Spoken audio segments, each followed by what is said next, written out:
কাজল শেখের ইস্তফার পর থেকেই বদলের হাওয়া বইছিল বীরভূমের রাজনীতিতে। আর সেই আবহের মধ্যেই এবার উঠল আরও এক বিস্ফোরক অভিযোগ। কাটমানি নেওয়ার অভিযোগে গ্রেপ্তার হলেন খোদ উপপ্রধান। একদিকে রাজনৈতিক পালাবদলের জল্পনা, অন্যদিকে জনপ্রতিনিধির বিরুদ্ধে টাকা নেওয়ার অভিযোগ। সব মিলিয়ে ঘটনাকে ঘিরে তৈরি হয়েছে তীব্র চাঞ্চল্য। বৃহস্পতিবার রাতেই বাড়ি থেকে পুলিশ তুলে নিয়ে গেল উচ্চকরণ গ্রাম পঞ্চায়েতের উপপ্রধান শহীদুল আলম ওরফে ফুলবাবুকে। রাতে সেই গ্রেপ্তারির পর শুক্রবার সকালেই তাকে হাজির করানো হলো আদালতে। ঘটনাটা বীরভূমের নানুরের উচ্চকরণ গ্রাম পঞ্চায়েতের এলাকার। পুলিশ সূত্রে জানা গেছে, উচ্চকরণ গ্রামেরই এক বাসিন্দা নানুর থানায় শহীদুল আলমের বিরুদ্ধে কাটমানি আদায়ের লিখিত অভিযোগ দায়ের করেন। অভিযোগ পাওয়ার পরেই নড়ে চড়ে বসে পুলিশ, শুরু হয় তদন্ত। আর সেই তদন্তের সূত্র ধরেই বৃহস্পতিবার রাতে নিজের বাড়ি থেকে গ্রেপ্তার করা হয় উপপ্রধানকে। রাতের অন্ধকারে পুলিশের এই অভিযানের খবর ছড়িয়ে পড়তেই এলাকায় শুরু হয় জোর চর্চা। কিন্তু অভিযোগটা কি? অভিযোগকারী বাসিন্দার দাবি, বিভিন্ন কাজের ক্ষেত্রে তার কাছ থেকে কাটমানি চাওয়া এবং টাকা আদায়ের ঘটনা ঘটেছে। সেই অভিযোগের ভিত্তিতেই তদন্ত এগিয়ে যায়। নানুর থানার পুলিশ তদন্ত করে, তবে অভিযোগের সত্যতা কতটা, কিভাবে টাকা চাওয়া হয়েছিল বা এই ঘটনা আরও কেউ জড়িত কিনা তা খতিয়ে দেখছেন তদন্তকারীরা। এর মধ্যেই আবার শুক্রবার সকালে বোলপুর মহকুমা আদালতে পেশ করা হয় শহীদুল আলমকে। ফলে ঘটনাটি আর শুধু রাজনৈতিক বা পঞ্চায়েতের অন্দরমহলের আলোচনায় আটকে থাকেনি, পৌঁছে গেছে আদালতের চৌকাঠেও। এখন তদন্ত কোন দিকে করার, সেটাই কিন্তু দেখার।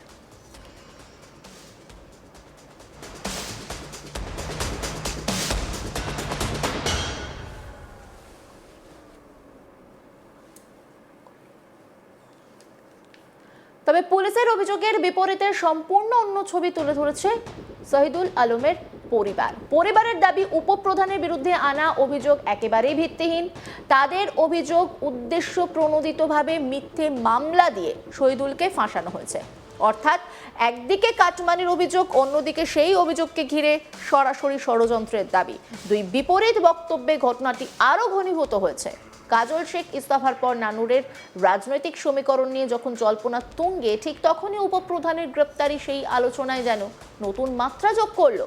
অভিযোগ সত্যি নাকি রাজনৈতিক উদ্দেশ্য তার জন্য সাজানো, তার উত্তর এখনো পর্যন্ত পাওয়া যায়নি। আপাতত তদন্তের দিকেই তাকিয়ে রয়েছে গোটা এলাকা, আর সেই তদন্তই বলে দেবে রাতের অন্ধকারে হওয়া এই গ্রেপ্তারির পিছনে আসল সত্যিটা ঠিক কি। এই নিয়ে একটি রিপোর্ট তুলে ধরেছেন আমার কলিগ, দেখব। কাজল শেখের গড় বলেই পরিচিত ছিল সকলের কাছে নানুর পাকুড়ে এলাকা, নানুর বিধানসভা। আর সেই নানুর বিধানসভার উচ্চকরণ গ্রাম পঞ্চায়েতের উপপ্রধানকে কাটমানি নেওয়ার অভিযোগে নানুর থানায় লিখিত অভিযোগ দেয়।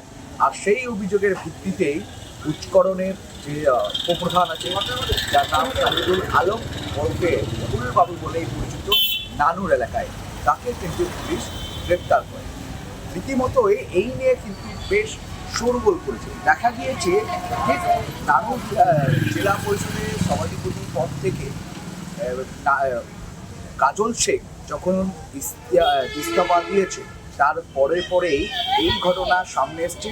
আর তারপরে রাজনৈতিক মহলে কিন্তু বেশ চাঞ্চল্যকর পরিবেশ তৈরি হয়েছে।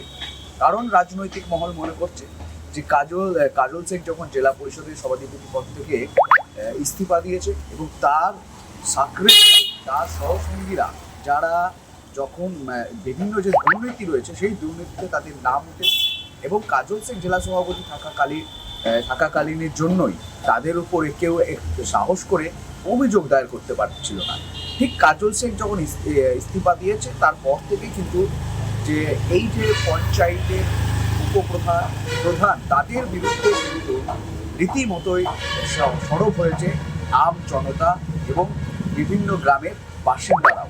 রীতিমতোই যে অভিযুক্ত যে উচ্চকরণের উপপ্রধান, নানুর বিধানসভার অন্তর্গত যে উচ্চকরণের উপপ্রধান রয়েছে ফুলবাবু, যাকে গোটা নানুর ফুলবাবু বলেই পরিচিত রয়েছে, তাকে কিন্তু তার বিরুদ্ধে কাটমানি নেওয়ার কিন্তু অভিযোগ করা হয়েছে। সেই অভিযোগের ভিত্তিতে পুলিশ গ্রেপ্তার করে। গ্রেপ্তারের পর তাকে কিন্তু বোলপুর আদালতে তোলাও হয়েছে। তবে এই ঘটনায় ফুলবাবু এবং তৃণমূল নেতৃত্ব তারা বলছে যে তাকে তাকে কিন্তু ভিত্তিহীন মিথ্যা অভিযোগে তাকে ফাঁসানো হয়েছে, এমনটাই কিন্তু ফুলবাবু এবং তৃণমূল নেতৃত্বের বক্তব্য বা প্রতিক্রিয়া উঠে আসছে। তবে কিন্তু এই বক্তব্য মন্তব্যকে খণ্ডন করছে ভারতীয় জনতা পার্টির নেতৃত্ব, বাম কংগ্রেস সকলে। কারণ দেখা গিয়েছে কাটমানির সঙ্গে তৃণমূল নেতা মন্ত্রী এবং প্রধান এদের সম্পর্ক একেবারে কয়েনের এপিঠ আর ওপিটের মতো, তারা এমনটাই বলেছে। রীতিমতো একাধিক অভিযোগ হয়েছে, সেই অভিযোগে দেখাই গিয়েছে যে যেখানে কাটমানির নাম সেখানে তৃণমূল নেতা প্রধান হোক, উপপ্রধান হোক, মন্ত্রী হোক, নেতার নাম বারবার জড়িয়েছে।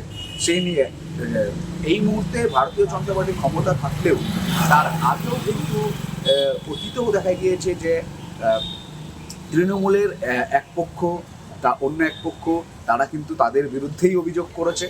এই চিত্র দেখা গিয়েছে যে কাটমানি নেওয়ার জন্যই বিভিন্নভাবে কিন্তু তৃণমূলও সমালোচিত করেছে তাদেরই দলের নেতাকর্মীদের মধ্যে। এবার কিন্তু ভারতীয় জনতা পার্টি, বাম কংগ্রেস করছে, তারা আগে প্রতিবাদ করতো, এবার কিন্তু একেবারে মাঠে নেমে সরজমিনে আম জনতাও কিন্তু থানায় দ্বারস্থ হচ্ছে এবং লিখিত অভিযোগ কিন্তু তারা করতে সাহস পাচ্ছে। এই চিত্রটা একেবারে দেখা যাচ্ছে বীরভূমের বিভিন্ন গ্রামীণ অঞ্চলে। তবে এই মুহূর্তে নানুর বিধানসভার অন্তর্গত যে উচ্চকরণের উপপ্রধান রয়েছে ফুলবাবু, তার বিরুদ্ধে কিন্তু কাটমানি নেওয়ার অভিযোগে থানায় লিখিত অভিযোগ দায়ের। সেই অভিযোগের ভিত্তিতে গ্রেপ্তারের পর তাকে কিন্তু আদালতে পেশ। কাটমানি নেওয়ার অভিযোগে গ্রেপ্তার হলেন খোদ উপপ্রধান। একদিকে রাজনৈতিক পালাবদলের জল্পনা, অন্যদিকে জনপ্রতিনিধির বিরুদ্ধে টাকা নেওয়ার অভিযোগ। সব মিলিয়ে ঘটনাকে ঘিরে তৈরি হয়েছে তীব্র চাঞ্চল্য। বৃহস্পতিবার রাতেই বাড়ি থেকে পুলিশ তুলে নিয়ে গেল উচ্চকরণ গ্রাম পঞ্চায়েতের উপপ্রধান শহীদুল আলম ওরফে ফুলবাবুকে। রাতে সেই গ্রেপ্তারের পর শুক্রবার সকালেই তাকে হাজির করানো হলো আদালতে। ঘটনাটি বীরভূমের নানুরের উচ্চকরণ গ্রাম পঞ্চায়েত এলাকার। পুলিশ সূত্রে জানা গেছে, উচ্চকরণ গ্রামেরই এক বাসিন্দা নানুর থানায় শহীদুল আলমের বিরুদ্ধে কাটমানি আদায়ের লিখিত অভিযোগ করেন। অভিযোগ পাওয়ার পরে নড়ে চড়ে বসে পুলিশ। শুরু হয় তদন্ত, আর সেই তদন্তের সূত্র ধরেই বৃহস্পতিবার রাতে নিজের বাড়ি থেকে গ্রেপ্তার করা হয় উপপ্রধানকে। রাতের অন্ধকারে পুলিশের এই অভিযানের খবর ছড়িয়ে পড়ে, আর তারপরই এলাকায় রীতিমতো চাঞ্চল্য।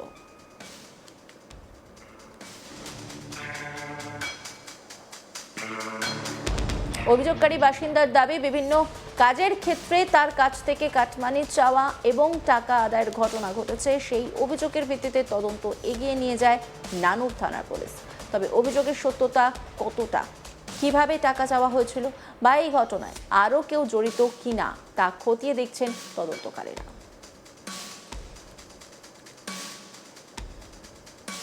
অন্যান্য খবরে আপডেটের জন্য অবশ্যই নজর রাখুন আজ তাক বাংলার ইউটিউব স্ট্রিমিংয়ে। লাইক, কমেন্ট, শেয়ার এবং সাবস্ক্রাইব করতে ভুলবেন না।